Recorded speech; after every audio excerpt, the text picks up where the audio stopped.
Hey everybody, welcome back to another segment of Hats, Tats, and Stats here at the home of Hats, Tats, and Stats, New Era Park, Depew, 3950 Broadway, indoor baseball training facility. Catch them online. I'm Derek Joswiak. This is the Red Rifle, Taylor Sekaterski. And this here is going to be our fantastic Week 1 comprehensive preview. Comprehensive. Got a lot of stuff on the docket here, man. This is 4 pages. Easy with the big words today, okay, bud? It's an SAT day.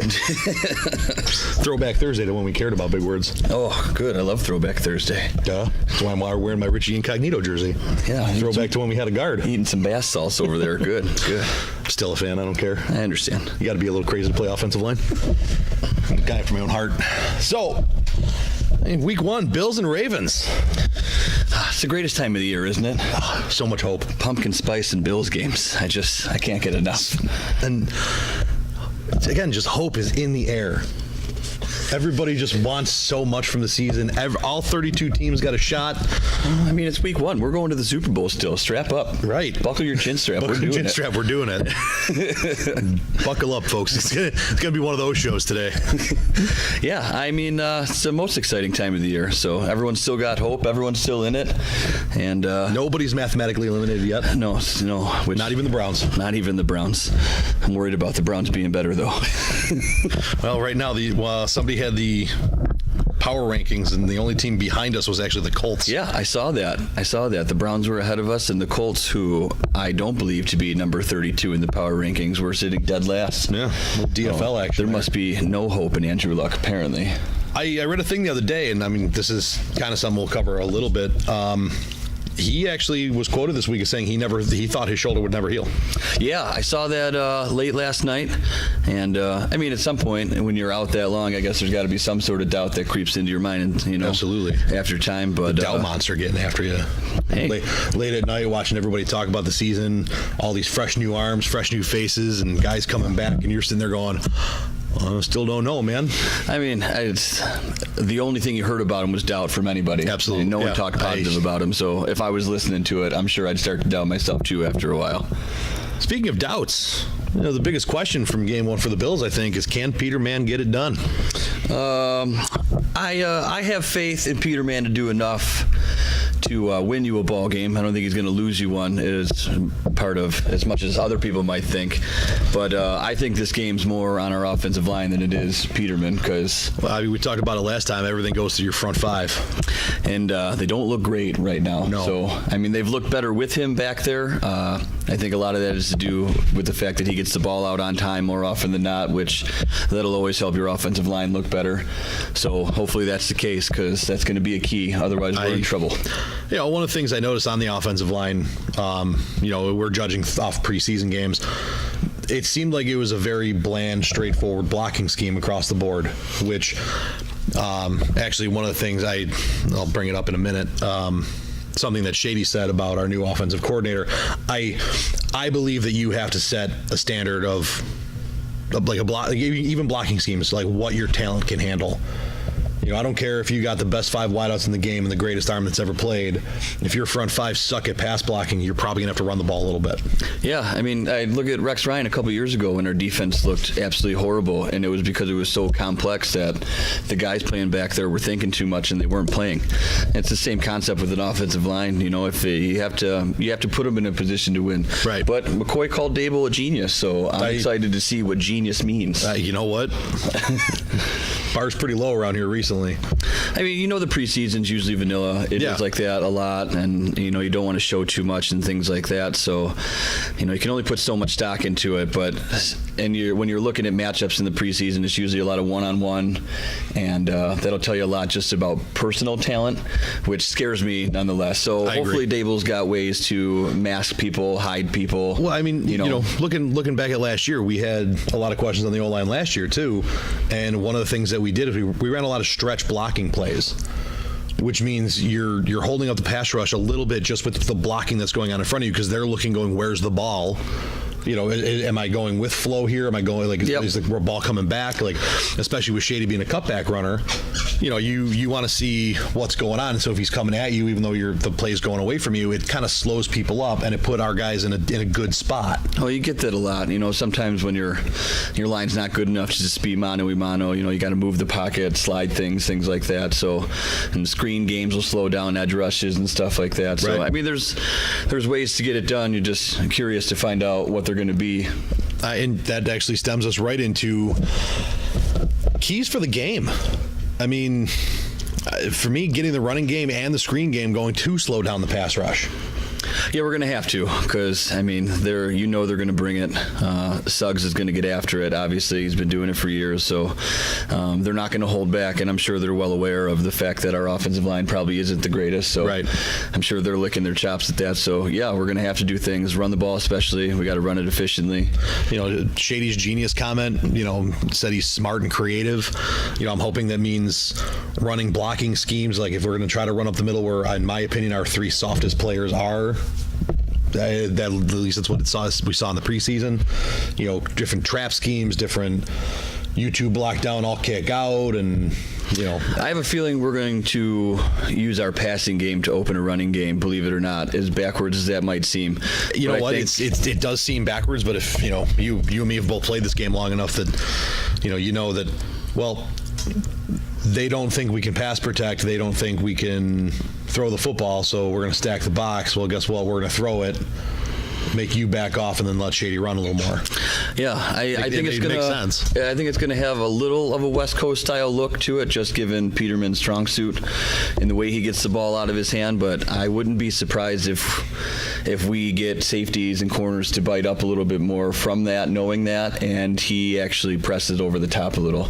I think another year under his belt, another line of work. I think he might surprise us just a little bit, just enough to open people up and keep everybody honest. Right.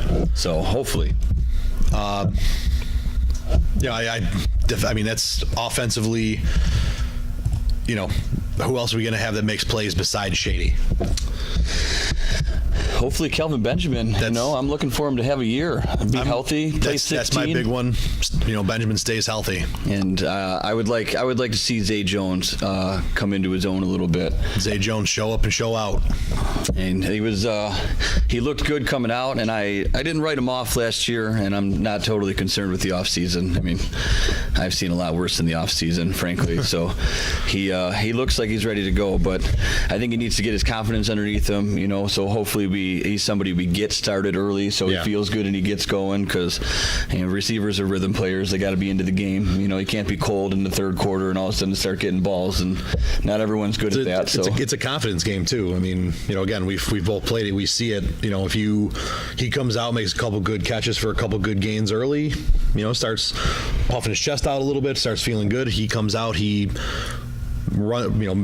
misreads a route or two and drops a ball or two. That could be dangerous. I'm just interested to see where we put him in the offense and how we use him. Right. That'll be interesting to me, just because I feel his strong suits on the inside, giving him options to go in or out and make people miss in the inside. So I don't think he's suited to be an outside receiver in this game so much. And depending on how we line up and get him there, it could put him in a more favorable matchup too, where he's facing the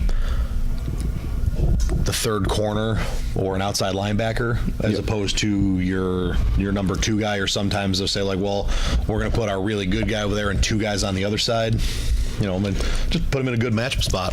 Tight end's going to be a big deal too. That's my biggest one. That's the first thing I wrote down here. Is Charles Calais needs to produce. I feel like Charles Clay doesn't give me a full game every week. He looks like he takes plays off to me. And for somebody that talented and as big of a weapon as he is, especially being a tight end, when younger quarterbacks, that's a safety blanket for them. If I'm a premier tight end, I'm licking my chops looking at a year two QB, knowing that I am just a big teddy bear in the middle of the field. Yeah, I got to be excited about it. This is a guy that when he came over from Miami was so highly touted because of his athletic ability and everything. He was, almost in a similar class to like a Vernon Davis. Yeah, who could stretch the field for you, not just be that safety valve. Yeah, and we've seen flashes in the pan of that, but nothing over the top. And one of the things that pissed me off the most, Shady didn't play much in the preseason, right? Correct. And the one game he's in there, we line up. Clay is on the weak side of the formation, or the side that the plays now end up going to, and he's actually pulling and lead blocking as a fullback. And he comes up and just kind of patty cakes somebody, and then watches him go across his face and tackle Shady, who's right behind him. He doesn't even need to make a good block there. He just needs to stay engaged. Yep, seal. And I'm like, use your body and get in the way. It just be between that guy and my guy, and Yeah, I mean that's what I see a lot. I see a lot of when you see routes, and you can kind of know as a guy in the huddle when the play's not designed for you, and you're more of just, I need to move a safety or make sure that I'm in a spot to make sure the defense moves a certain way, and you don't run that route as hard as you're supposed to, you're affecting other people. Yeah. And I mean, the coaches can all see that. Everyone watches that film, so they all know that you didn't run that play, and then you wonder why your number's not getting called. Well, right. And I think that played a lot into some of the other tight ends that they did keep. I was upset to see Nick O'Leary not on the roster. I thought he was that dude that fit, the mold of what McDermott preaches to these guys. Hard work, bust your ass every play. Anybody who doesn't wear gloves has got to be a savage. Or sleeves. Yeah. He was like two offensive line were the only dudes out there in the Snow Bowl. We were there. And they were the only dudes out there, no gloves, no sleeves in the Snow Bowl, and making plays. Just savagery. Yeah. Yeah, that definitely looks like one of McDermott's guys, so it was surprising to not see him. So, and once again, hopefully they know something we don't. Right. That's all you can hope for. Other keys I have here, putting pressure on Flacco.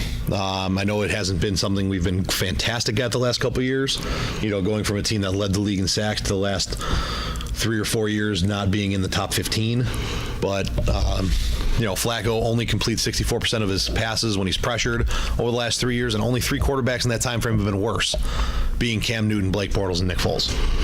Well, the Ravens like to run a lot of 2 receiver routes. I mean, it's a lot of play action with a max protect, and they're looking to hit those chunk plays with just 2 receivers that really want to suck you up. And they're a team that slides their pocket a lot too, and lets Flacco get that little rollout and just time to make a move. And the pass rush is going to be hard against somebody like that. So it's going to put a lot of pressure on our back end, and they're going to have to step up, because I don't think it's going to come from our front end. I think they're going to be good at stopping the run to an extent, but I don't think we're going to be dominating in a pass rush sense. So it's going to rely on our secondary quite a bit. I mean, and that was my last key, is our defense needing to step up. I mean, we're young up the middle. We got 2 draft picks starting at nose tackle and inside linebacker. That's big. It's a lot of youth right there. I'm a big fan, though. I'm a big fan of them both. I'm not mad about it. Not at all. And especially if Kyle Williams is on the field next to him. I mean, that's your veteran presence to keep those two where they need to be. Phillips is his little brother. Yeah. It's amazing to watch. I mean, our weak linebacker with Matty Milano's is in his second year. Trey Day's in his second year. We have another draft pick starting at least as our nickel corner. I don't even know. Have they bumped him to our second corner yet, or is Vontae Davis still over there? Davis is still listed on the depth chart as numero uno. Okay. So it's Davis and White. Okay. So, but I'm excited. Even Humber behind Milano. Humber showed flashes of being not a dominant linebacker, but more than a productive one before he got hurt with a thumb injury. Right. So I'm excited to see if he produces again. He showed flashes of that. Milano is definitely a McDermott guy to me. Just a hard, blue collar, hard nosed guy. So it's going to take all 11, that's for sure, because we're not getting away with a stud dominating the game. No. Unless Phillips surprises me. I mean, I'm excited to watch the inside. I'm excited to see Williams and Phillips together. And I think that's one of the things, with watching football, me and you have talked about in the past, that like a lot of people watch the ball, watch the play, and like that's basically how you watch football. But when you've played for so long and you're vested in the intricacies of it, it's like a hockey guy who sees the open player before the goal happens. Right. The anticipation of that. Me and you sit there, we stare at the offensive line, we stare at the interior 4. Yeah, it's fun in there. There's a lot of stuff going on in there. I love it. I live there, man. It's great stuff. I enjoy watching pulling guards and all kinds of stunts and all that. And I mean, I want them to bring back the pull and tackle, man. The tackles are big boys nowadays. Ballsy move. Not the Green Bay Packers of the 60s. I mean, yeah, that's, but watching that interior play, I think, is something that you learn a lot about the game from doing. Yeah. Yeah, and I mean, it tells you so much about the play. I mean, there's so much that goes on in there that directs you to where the ball is going, and that's why you can move your eyes after you watch the offensive line or the defensive line, and you can pretty much tell from the first 2 seconds where that ball is going to go, especially on run plays and stuff like that. So but it's just the matchups in there are always fun to watch. I agree. There's a lot going on that just not knowing, but people can't see, or it's hard to understand what's going on in there. It's like me watching soccer. I don't know what the hell's going on out there. Well, I don't know, man. You got into tennis the other night pretty hard. Don't judge me, okay? That was a great match. It was a great match. Is it a match? Is it a set? I don't know what they're all called. I'm still unaware of all the scoring, but all I know was it was intense, and I appreciated every sweaty minute of it. I'm on board. Speaking of matches, matchups, so on and so forth, there's 3 big games here this week in week 1 that I think have the most intrigue to them, in my opinion. And I'll list mine for you, and then if there's another one, you got the schedule pulled up over there. We'll see what your thoughts are. My first one, which I believe is tonight's game, the Eagles-Falcons. Yes, that is the season opener, the Thursday night matchup. You have can the Falcons bounce back from getting bounced from the playoffs last year? Nick Foles. Nick Foles being under pressure. That's going to be the story of tonight, as far as I'm concerned, because it's going to be all eyes on the former Super Bowl MVP opening up the season with Wentz chomping at the bit behind him. Who's technically a backup quarterback again. I mean, I think we talked about it the other day. That's why I think he feels he's under so much pressure. Yeah, this will be a big game, because I do feel to an extent that Foles is auditioning, for lack of a better sense, for his future career. Yeah. Because at some point he's going to need to if he produces, he's going to need to get paid and want to get paid like a starter, because he walked you through a season, won a Super Bowl, and was the MVP. And if he comes out this year for the time that he has before Wentz is done, and if they're committed to Wentz and he comes back, this is an audition for Foles going forward of, I'm still the real deal, someone needs to pick me up and make me numero uno. Right. So that's the biggest storyline for me tonight. But in general, I think it's going to be a great game. I mean, you're looking at 2 playoff teams that are going to be in the hunt. So and if memory serves, the last 2 representatives of the NFC in the Super Bowl. Correct. Yes, absolutely. Both played the Patriots. Unfortunately, only one did us justice. Damn Falcons. The other one, it's actually 2 of our preseason Super Bowl picks. We got the Niners at the Vikings. Oh, the Niners. Yeah, that's going to be, that's another big NFC matchup, especially because the Niners are going to look to creep into the playoffs this year. They think they have a good enough team to do that. I don't disagree with you. No. I don't disagree with them. I think it's going to be, is Jimmy G legit? That's going to be their big storyline. Unfortunately, McKinnon dropping out is going to hurt them. But there's still more to the offense over there than just McKinnon. I think that defense is pretty damn good. They've gotten better, much improved, and the Vikings obviously, they're looking to go right back to where they came from, and if not farther, because they feel better about their quarterback situation. Right, and I think that's going to be the true test of. I think it's almost a make or break year for You're stepping into a team that almost made it last year, and you're supposed to be the big upgrade. And not even that. You wonder, I always get worried when people sign those big contracts. Are they now content? Are they done pushing themselves? Yeah. The man played on franchise tags and knew every year that he had to come out and show up in order to try it again next year. And now he's paid. He's got a deal, but he strikes me as the type of guy that's going to continue to work. He's got that attitude to me. So he likes it.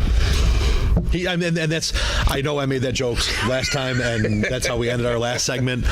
But I think he's that guy that he gets off on playing hard. I still think he's got a chip on his shoulder. I really do. I think he feels unproven.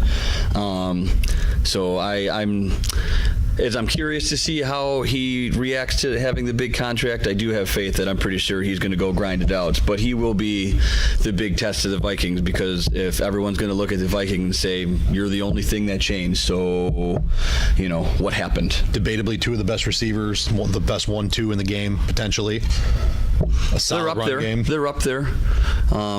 They have plenty of weapons, that's for sure. They proved that last year. And they're another team that went through with everyone considered to be a backup quarterback and, almost made it. So And I got one more. It's kind of a sleeper game for me. I think that could be potentially really good. The Chiefs and the Chargers. I mean, the Chargers barely missed the playoffs last year, basically blaming the Bengals for it, which, Oh, they can blame their slow start. That too. If they were that good the whole time, they would have been there. And when they got eliminated, they were the hottest team in the NFL. Nobody wanted to play them. No. I mean, it was very clear that everyone wanted to steer clear. Nobody wanted the Chargers to make the playoffs. I think there was, and I'd hate to say this, a sigh of relief when the Bills went in, because no one wanted to play the Chargers right then and there. They looked hot. I mean, and everyone felt it. So I don't know if I'd call this a sleeper game. I mean, I think this is. It just seems like everybody writes off the Chiefs. Of the West. I mean, right. I just think everybody kind of writes the Chiefs off every year, and they're always better than people expect.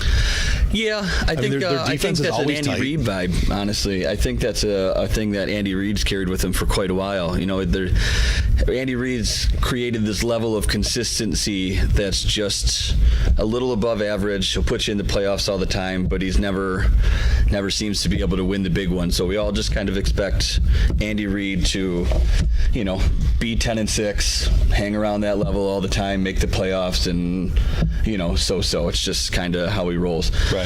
But I mean, the buzz over there is Mahomes. So I mean, that's going to be the storyline for them all year. Because I read a thing while I was sitting here waiting for you. Somebody wants this game to be televised in black and white, like an old Western. Yeah.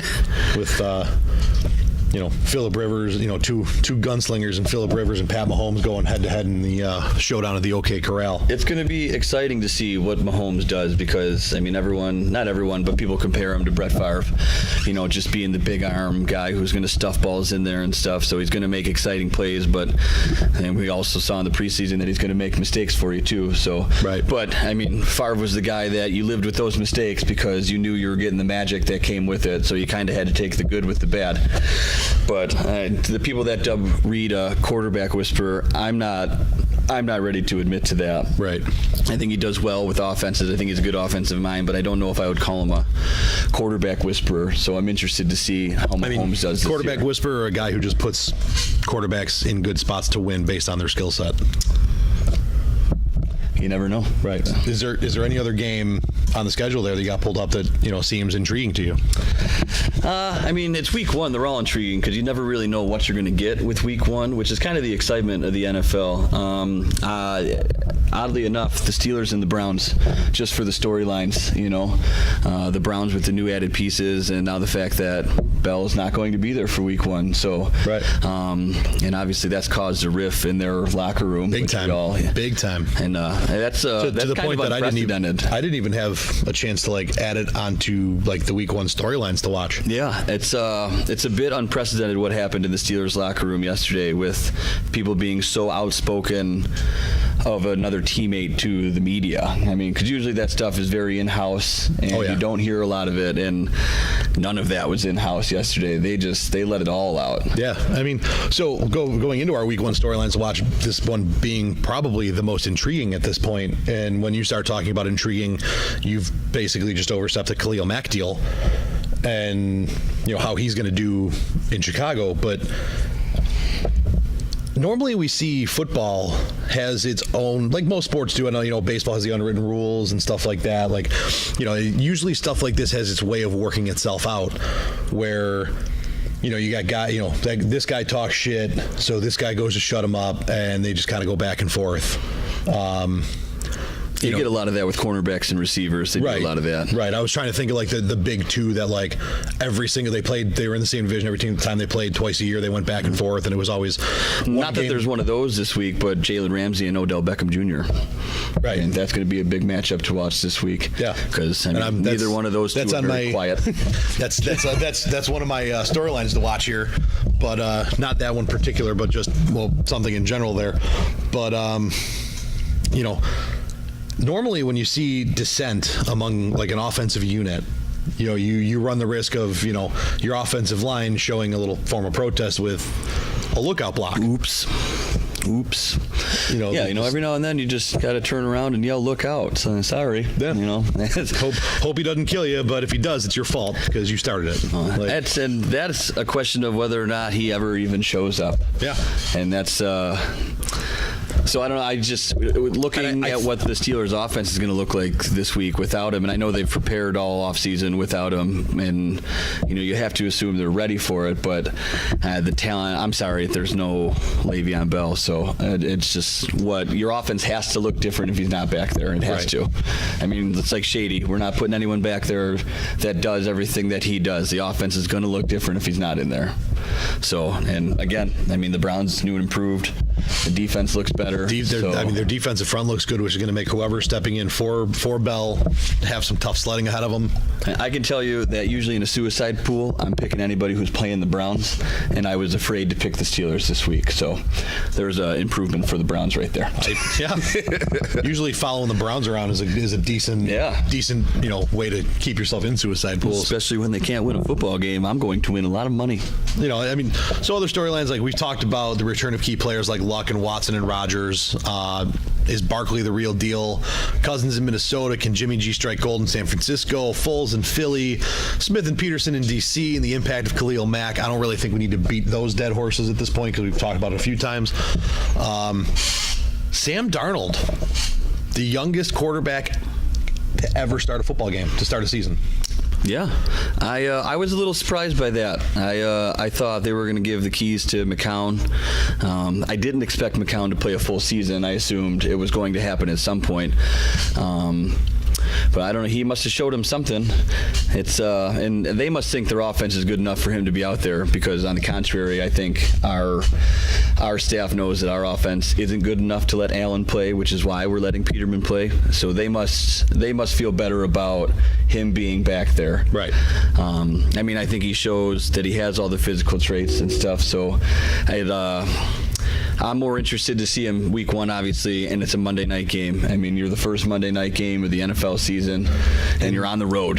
And of the draft class, the highly touted draft class, he's the only one that got the nod. Yeah, this draft class felt like the 83 draft class to me with those QBs. So I'm excited to see it all pan out over time. But I didn't think a lot of the guys that were drafted were going to start immediately. I think most of them were drafted not into good positions, but where they weren't expected to be number one immediately. I mean, obviously, I'm more shocked at Lamar Miller being number 3. Or Lamar Jackson. Yes and no. I think they are still figuring out what to do with him. I think he's such a dynamic athlete and what he does back there, and he's so much different from what they've been staring at for the last X amount of years. Right. That I don't think they're completely ready for him, which is probably why he is where he is. But I think he's going to see the field in ways throughout the game, even if he's not starter. I think they're going to find ways to put him on the field, just because I don't think you can hold somebody like that off the field. I wholeheartedly agree. I'm surprised by a team taking a quarterback first overall and not starting him, but at the same time, I don't think in Cleveland, I don't think he played well enough to take over for Tyrod. No, I don't think he did either. I think that's a unique situation considering they just made a trade before the draft for somebody. And for once, I think Cleveland's making the right decision and looking for some sense of stability. So I think they're allowing him to do his thing because they don't have to put him in that position right now. Right. Whereas in past, they've had pretty much no choice. Just throw him to the wolves because this is what we got. This is it. So I think...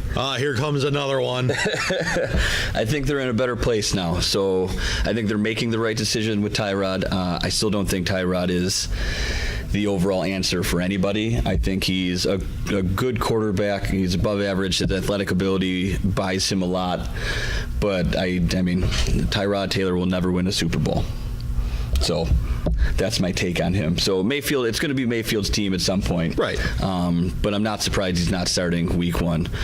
He's another one, I think, depending on how the Browns do, we might see him early to midway through the year at some point, especially, I mean, not that Tyrod's prone to injury, but the way he plays makes him prone to injury. I mean, he damn near broke his wrist in the preseason, So at minimum, I think he might play himself out of that position by doing that. So... with everything else that's been going on with rules and everything else, they redefined the catch rule, Yes. which I am excited for. At the same time, I think they left themselves open to some issues with this, and I'm going to read what the redefined catch rule is. It's not verbatim, but this is basically the short of it. You need to control the football, meaning that slight movements after, like, so you catch the football, and as you tuck it and turn to take a step, the ball jostles a little bit. You have control of that football now, which is huge. That's a big one. 2 feet or another body part on the ground. And then a football move such as a third step, so now all of a sudden a third step constitutes a football move, Which is reaching or extending for the line to gain, or having the ability to perform such an act. I think that gray area is a problem. I felt like the last line was unnecessary. Every time I've heard this rule, I don't fully understand what the last line means. Everything else makes sense, I think, as athletes and people who have played the game. It's just one of those things in our brain. We all know what a catch is. We all know when we get the ball, if we actually caught the thing or not. I mean, did it touch the ground before I caught it? You know what I mean? Did I have possession of it? And I know when I have possession of a football. And so if the ball moves an inch, doesn't mean I didn't have the thing. I mean, it's in there. Right. So I think they did a great job at making it is how we feel it was in the first place, but the last line does not make sense to me. Right. I mean, the third step has always been a football move to me because we always said 2 is possession. So if I take a third step, I'm obviously going somewhere. How is that not a football move? Yeah. Extending for the line. So if I got 2, what's that, the Zach Ertz in the Super Bowl? Yeah. Obviously, I had the football. You're not going to tell me I didn't have that football. I had it in 2 hands. Extending.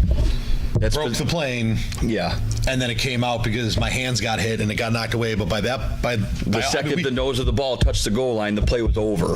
So I can't believe anyone ever debated that. Right. That blew my mind that was such a debate for so long. I mean, and they've so much so they've gone back and looked at a couple other plays from the past. The Des Bryant no catch. Kelvin Benjamin against the Patriots. Kelvin Benjamin's no catch, and 2 feet in the ball in the end zone. The Steelers. Was it Jesse James? I don't remember, but I know the play you're referring to. Same concept. Yeah. And they basically ruled that all 3 of those should have been and were touchdowns. Absolutely.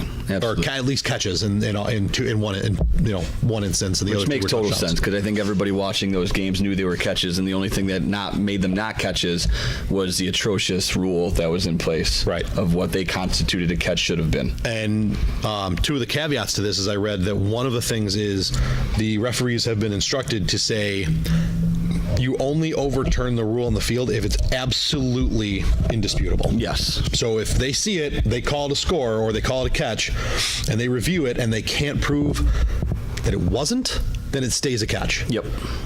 As opposed to if you can't prove that it was a catch no matter what was called, it's not a catch. Yeah, this is kind of like innocent until proven guilty, or vice versa. So yeah, I think the call on the field is obviously going to be key, more so I think.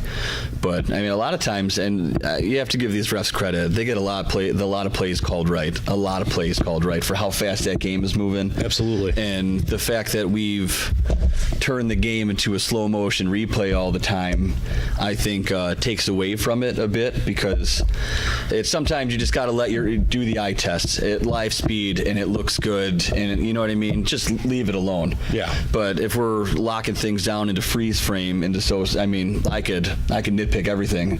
Tell you what, put the offensive line on slow motion, everybody's holding. Right. How's that sound? Do you want to play that game? It's going to be a mess. We sure are. And the only other caveat to that is if you cannot meet any of the other 3 previous, obviously controlling the football is one thing, but if you can't get the 2 feet other body part, so this one the other body part might come into play. But if you can't hit that third step or the reaching, extending, you have to survive. You don't have to survive the ground if you have control, 2 feet, and a football move. Yeah. If you don't have that, so you have possession of the ball, you are in bounds, but you cannot make that that football move, you have to survive the ground, which I'm okay with. Well, to me, surviving the ground at that point would be like step 3. Right. Yeah, which, step 3 is a football move. So yes, I agree with that, because it makes sense to me as a player. If I'm left in the open and no one touches me, and that's it's not even a tackle, no one touches me, I have to lay out for a ball, and my 2 feet hit the ground, and as I hit the ground, the ball pops out. I didn't catch that. Right. I know I didn't catch that. So I agree. If I take my third step and I hit the ground and the ball comes out, it's more like a fumble to me. So especially if you're on the sideline, I never liked the survive the ground rule, because to me, the ground can't cause a fumble. So if the ground can't cause a fumble, how can it cause an incomplete pass? Right. Now that was my rationale. This actually came into play in one of the preseason games. I don't particularly remember which one, but it may have been the Bills' last preseason game. We were on, and I believe we were on defense. Guy was running an out. Ball hit his hands. Took a second step. Live motion. It was a tough call, and I believe they called it incomplete. And basically what it was is the ball hit his hands. He had step out of bounds. Ball came out. When they reviewed it, ball hit his hands on what they would have considered the first step in live motion, but the ball was literally not in possession of him. Like it was that one that like hits the hand and starts rolling into his chest. He clamped down on it on step 2. Step 3, which would have been the football move, became step 2, and he didn't survive the fall out of bounds. And it was, I looked at it, and that's the first time I saw that, like, the new rule come into play, and I went, I agree with you there. Yeah, it makes sense. That wholeheartedly, like, my brain can wrap around it, and I'm completely content with the play, no matter who the team was. I think we can tell the difference of when you're tucking a football into your chest and it moves a little, that we're well aware you have possession.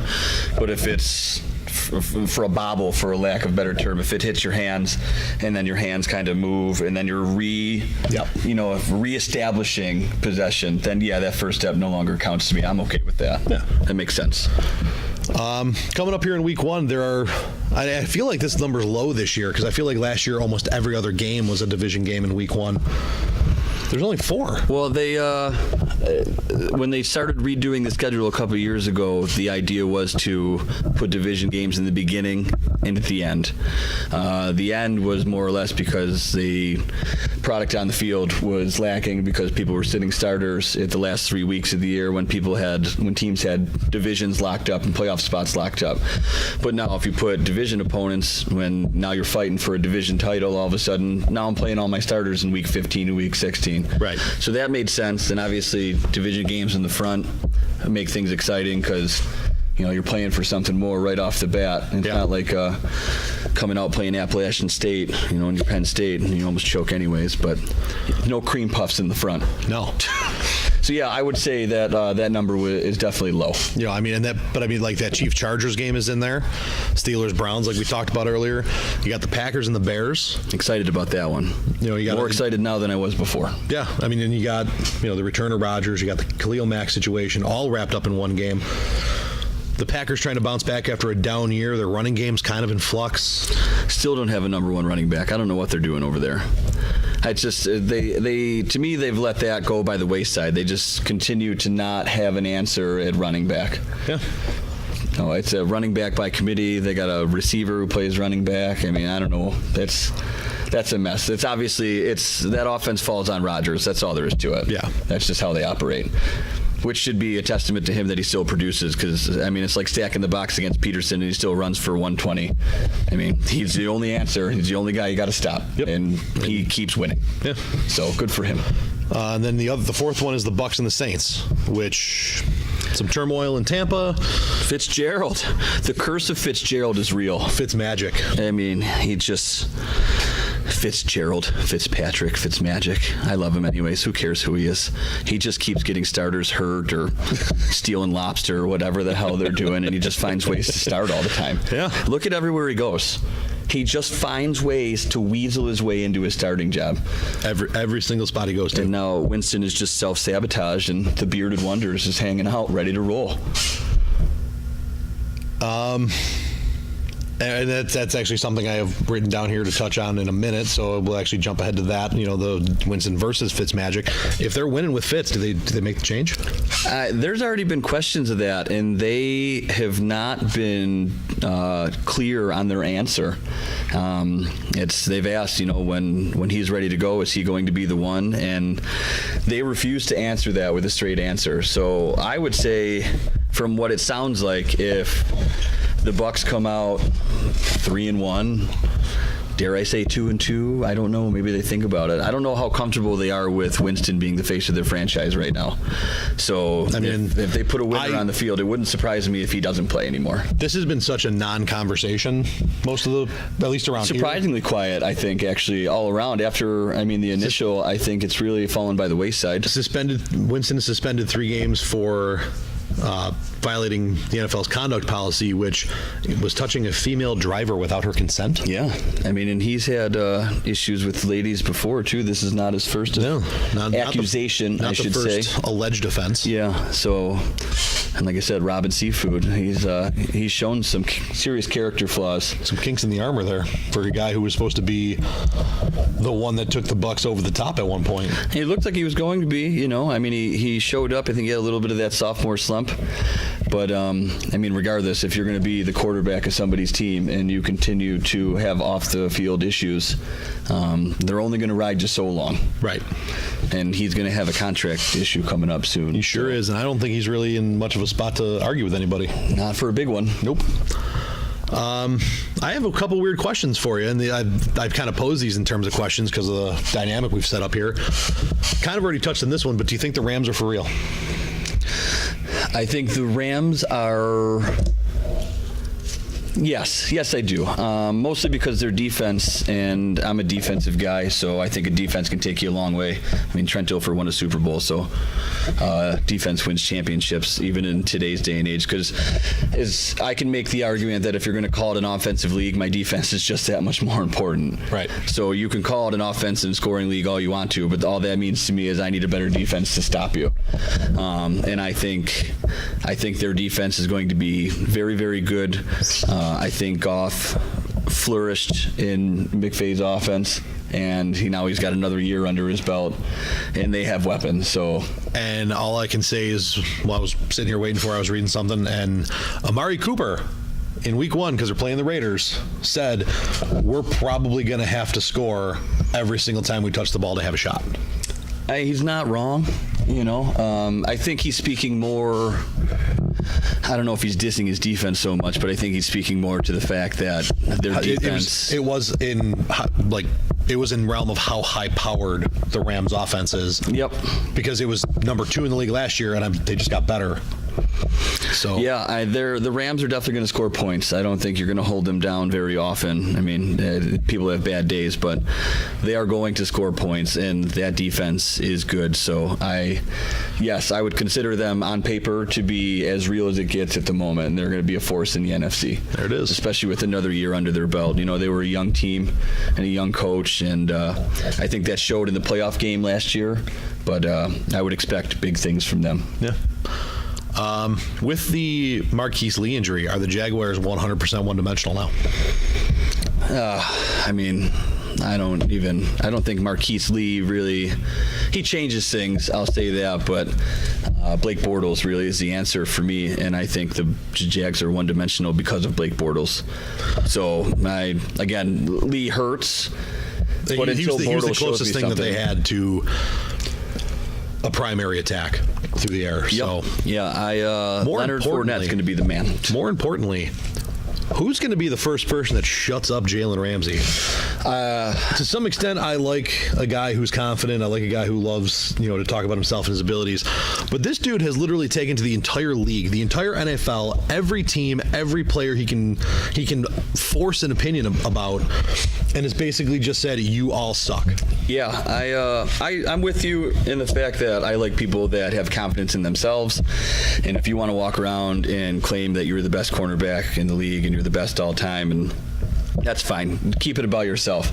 The attacks outward that are unprovoked. Yeah. That doesn't do it for me. So frankly, I'm rooting against him. I'll take anybody who stuffs it up his ass. He the only person I think he hasn't really trashed is Tom Brady, but he's trashed a couple of Brady's receivers, saying that the only reason you were good is because Brady was throwing you the football. And if you look at the comment you made about Brady, didn't all it say is he's good? Yeah. Or he's not. He doesn't suck. Basically. Was that what it said? He doesn't suck? Yeah. So, and again, I hate saying this, sorry, but Brady is probably the best quarterback of all time. He doesn't suck. I give him more credit than that, and I hate the man. He still sits when he pees and he wears Uggs. And he kisses his kids on the mouth. Awkwardly. And Belichick, too. He's very emotional, huh? Weird. Well, he's still one of the best ever to play the game, so I have to say that. And I'm not an Odell Beckham fan either, but I'll be rooting for him this week. I hope Ramsey looks like trash. I hope Odell puts up 200 yards and 2 scores on him, and then they get in a fight and they both get ejected, because that would just be awesome. Yeah, I'll take that. That would be an ideal situation coming out of that game for me. Yeah, absolutely. There was a team this year in the preseason that was plus 15 in the takeaway department. Who was it? Not a clue. The Cardinals. Are the Cardinals the sleeper of the NFC? With that defensive stat, Sam Bradford's serviceable. Josh Rosen's right behind him. David Johnson's great if he's healthy. They have a solid O-line with Humphreys, the Potty, Pugh, and Cole, who's a third rounder from Michigan. And their defense was solid with a ball-hawking secondary.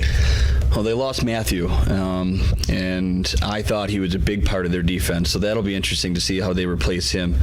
I think the Cardinals are an above-average team, but I don't think we're going to, if they sneak into the playoffs, I don't think we're going to get a lot of noise from them. But Bradford's made of paper mache, so it'll be fun to watch how many games he plays. That's just the time will tell when Rosen plays, because it's just going to be when Bradford goes down. That one's not an if but a when. Absolutely. Yeah, he's just proven that. I can set my watch to his injury. So really, we could just start a pool. Everyone puts $1 in, and what week does Bradford go down? I'm on board. Anybody? Listen, you heard it here. Contact us. We're going to start the When Does Bradford Go Down pool. Yeah, 16 picks, $1 a piece. Can the Cowboys turn things around this year? Division's tough. Absolutely not. No? Don't think Zeke and Dak got it, huh? I don't. To me, it's not even about their personnel. It's Jason Garrett. Jason Garrett is never going to produce. He's a 500 coach. That's all there is to it. And I'll go one step above that. Jerry Jones, who I don't want to take credit away from. He's a ridiculously smart person. He's an innovator, very forward-thinking. He's got a lot of good stuff. But in regards to what goes on that field, he gets in his own way. And he is the reason that the Cowboys cannot put something special on the field. In between the fact that Garrett is just, he's a little puppet master and Garrett does everything Jerry Jones says, that means Jerry's coaching this team and the Cowboys will never be good. I want to toss that little prediction out there to my buddies Ern and Daryl, who are huge Cowboys fans. You heard it here first. The Cowgirls suck. My last one on intriguing storylines. Rumors in Oakland that John Gruden is already losing that locker room, and we saw some of this last year with Derek Carr speaking out against the team's most predominantly diverse roster. Not speaking out against the roster, but amongst that roster, speaking out against the anthem protests. And the very next game, their offensive line, which for all intent and purpose is one of the best in the league, looked like Swiss cheese, and he damn near broke his back. Yeah, I hope not. I was excited for Gruden's return. I am too. I think he's a great football mind. I just like the way Chucky looks in silver and black. I'm not even going to give you the best football stats on this one. It's just something about him in the silver and black with that face. It all makes sense. It oozes Al Davis, so I was rooting for it in general. Obviously, I don't want them to be better than us, but I was excited for the return. I think the way his career kind of fizzled out was a little bit unfair. So I hope he's not losing it, but I know the whole Mac ordeal obviously didn't help anything, and there's going to be people that feel certain ways about that. So, you know what they say, winning heals everything. So right. If the Raiders come out and the first part of the season they're 3-1, they start to make a move, I don't think we ever hear about it again. But if they come out 0-3 or something like that, I think you're going to see a serious riff, and it's going to be messy. Yeah. There's something to be said about coaching, and I've done more than my fair share of dabbling in that aspect in life. To some extent, you have to be able to look at your team and say, I know you may not like it, but this is what we're doing, and if you don't like it, you don't have to play. You got to trust the process. Trust the process. If Weird. there's no process in Oakland, they're in trouble. We have a process. I trust it. Got to be about the process. Got to. I think at some point you have to be able to look at your locker room and say, there's a reason I'm the guy in charge. If you don't like it, there's the door. I'll find guys who like it. And I don't think Gruden's a guy who's going to get 1 year and done. No, I don't think so either. Not for the deal that they gave him. But, I mean, he's got to find a way to relate to that locker room. I mean, it's the push the buttons metaphor. And I would like to go in there. I'd like to open the door and say, I mean, get on board or get the hell out. But that doesn't work for everybody. So he's got to find a way to relate to all those guys and get them to buy into what just happened and what they're doing going forward. I mean, and so from a coaching standpoint, do you maybe talk to some of these guys who are upset with you or lashing out a little bit and say, kind of quietly echo some of the things that are being said about Bell and say, like, look, man, this guy was holding out. We weren't going to have him either way. This way, yes, he's a great talent. Yes, he's a good guy. I understand he's probably a friend of yours. But this is the business of football. We're in the business of winning. Yeah, with what we got, look at the future we have. They helped themselves out with the future. I mean, so right now as a coach, I'm trying to get my squad to buy into the next 3 years. Yeah. Because, I mean, they have pieces there, and now they have the ability to add even more. So that's a lot of ammunition over there that they can put together. A team to buy into, again, the near future. It's not even that long. Yeah, buy into 3 years for me. And we'll put these pieces together, but that's up to him. He's got to get them all together and get them on the same page. I agree. And that'll be with his old school style and where he came from. I think that might be the hardest part for him to accomplish, because not that I don't think he's a player's coach, but I just the prima donnas that are floating around are very sensitive. So and he is a very, very, very heavy player. Yeah, and I don't think he's a sensitive guy. From the last time. So, I mean, is there any other intriguing week one things that you got going on that you thought of that maybe we haven't covered yet? I don't think so. I mean, there's a lot going on in the NFL, but I feel like we hammered a lot of it. It was good stuff. Yeah. I mean, I'm excited. I'm just excited to get it going. I feel like John Gruden right now. Let's get it going. Football. Strap your helmet on. We're going to the Super Bowl. God, I can't wait. Speaking of going to the Super Bowl this week, the first week, we're starting an NFL pregame, whether it's CBS NFL Sports Talk or NFL Today or ESPN's pregame show, whatever. Inside the NFL. We are doing our very own week by week pick'em. You versus me. Yeah. Before we start this, do you want to put something on? Want to put a bar tab on it? Ooh, bar tabs. Yeah, because those are always cheap. Yeah, we can do a bar tab if you want to. Gentlemen's agreement? Bar tab. Absolutely. All right. So the way we're going to work this is we're pretty much picking the primetime games every week, and this week, because there's 4 of them, basically what we're going to do after this, if there's not a second Monday night or Thursday night game, we will pick another game, because the Bills are generally playing at 1 o'clock. Mm-hmm. So we could essentially say we'll pick Monday night, Sunday night, Thursday night, a 1 p.m. and a 4 p.m. Yeah. So this week, Thursday Night Football, Falcons, Eagles, who you got? This is tough. I mean, it's going to be a great matchup. I have to go with the Falcons, though. I am just, I'm not sold on Nick Foles right now. He scares me a little bit. And I got to go with the steady veteran hand of Matt Ryan, little Matty Ice, I agree with everything you said, but I think the Eagles ride the wave of last year. Ride the belief that they can get it done and that they were one of the better teams in the league, and I think they ride that to a W tonight. I remember the Patriots last year. They opened up and got trounced by the Chiefs on week 1, so I'm holding on to that. I mean, that's why we picked these. If we agreed on everything, it wouldn't be any fun. Sunday Night Football, Bears against the Pack. I think this is going to be a tighter game than some people might think. I think if I just look at it quick, the Packers are the easy choice. And you know what? That scares me. And I like Matt Nagy. I like what I saw in the preseason with that offense. And I'm actually going to pick the Bears for this one. I'm not going to lie to you. This one I am going to agree with you on, and I was going to take the Bears across it on it, just because I think there's a lot there. I'm a little surprised by that with you. I don't think think everything else aside, I don't think the Packers offense is that type of offense that, I don't think they're like the Saints where it doesn't matter who your receiving core is.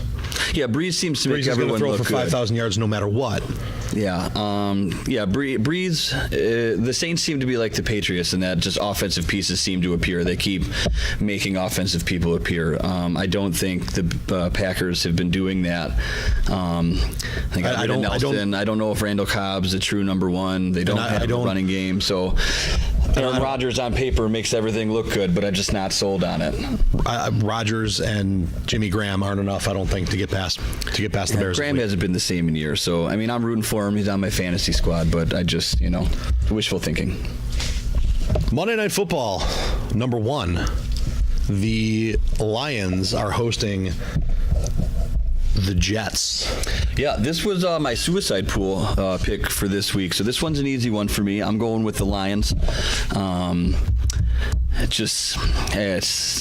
Lions are at home. Stafford's proven, and I know nothing about Sam Darnold, and I didn't think the Jets were going to be that good this year in the first place. So, you never know. Primetime games, they're always a little finicky. They can be weird, but I'm on the Lions with this one. Lock of the week, by the way. Okay, suicide pool. I have to agree with you here because I just don't. They have a running game-ish.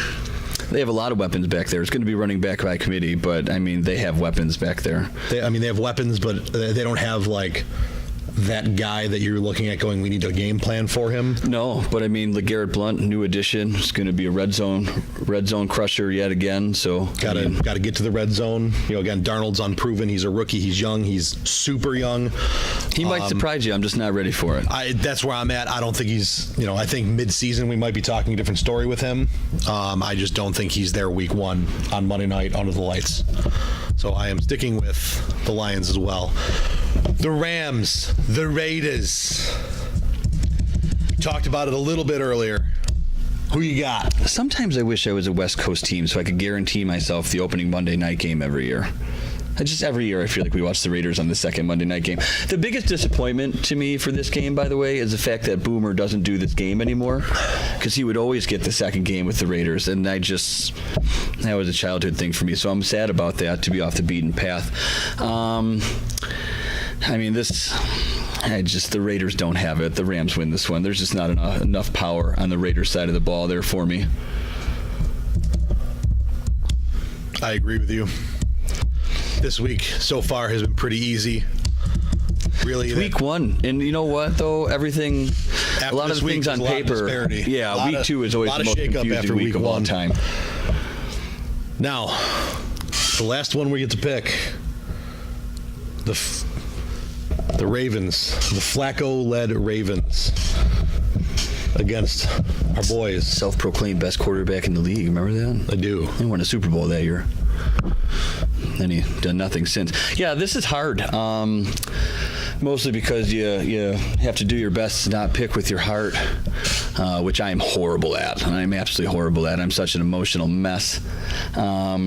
So I'll probably spend 16 weeks picking the Bills out of spite, and that might cost me this bar tab, but I don't give a shit. The Bills win. We're going to end up tied. Aside from the Thursday Night Football game, it's week 1. It's a new season. There's nothing but hope. I'm trusting processes. There's workhorses. There's workhorses. There's processize. And I'm prophesizing not just a Bills win, but a dominant Bills win. Oh, that's really going out on a limb there, guy. I'm excited about it. I'm fired up, and I'm ready to rock. So, you know what? How can you not be? Give me the Bills. Give me the Bills by 30. Oh, my God. By the way, that's actually not part of the bet right now. That's okay. No, I totally understand that. If we're tight near the end, we can talk about, putting a point spread on the last game to break a tie, potentially. Yeah. So. Yeah, by 30. That regales, when we beat the Patriots that opening week, remember, we destroyed them. It's week 1, and there's hope, and there's a process, and you need to trust it. Get on the fucking bandwagon. I just went 6 because I'm circling this bitch. I'm ready. Yeah. Big wagon. Big paddy wagon. Unbelievable. All right, guys, this was a little bit lengthy, but You're breaking down a full week of. We're excited. We're excited. Yeah, we're about fired it. up. What are you gonna do? We're excited. It's like Christmas. The rest of our week breakdowns probably won't be this long because, I mean, we have an entire offseason of crap to talk about this time. Yeah. I mean, next time we just got to talk about what happened between today and the next time we sit down and do this. Yeah, I mean, it's there was a lot to talk about, which is definitely the excitement of the NFL. You know, it is the excitement. I think of the NFL. that's why this feels so good. You're just ready to go. The season is back. Start jumping through some tables, getting after it. I'm ready. I'm ready. Plus, you have the new addition this year for tailgating. We do have the new addition. There's actually a lot of new additions for tailgating with you this year. Yeah, new people. We got a trailer this year, so that's going to really up the ante. And I'm going to be there every week. Yeah, it's about time. It's about time. Listen, I finally decided to spend money on me and my life instead of just giving it up to signing my soul over to working somebody else's weekends all the damn time and missing all the football. So yeah, I'm there. We're doing it. We'll probably do some kind of thing at some point, short little blip from the first game for a hot minute. Yeah, we can figure something out. Absolutely. I mean, probably won't have the mics in the stands and everything, but who knows? Maybe. Bed Bath and Beyond. I don't know if we'll have enough time. Right. I think there's plenty of time. We're going to get there early. That's for sure. 7:30. Oh, good. You think it's 7:30? It's 7 o'clock. He says that every time, and we don't leave till 7 o'clock. I drink on Saturdays. Get off my back. Lay off me, I'm starving. All right, guys, thanks for watching. Follow us on Twitter, Tats Stats. Find us. You're obviously watching this on YouTube. Find us on Facebook. We have an email address. It's all at the bottom of the credits that I'm going to roll right about now.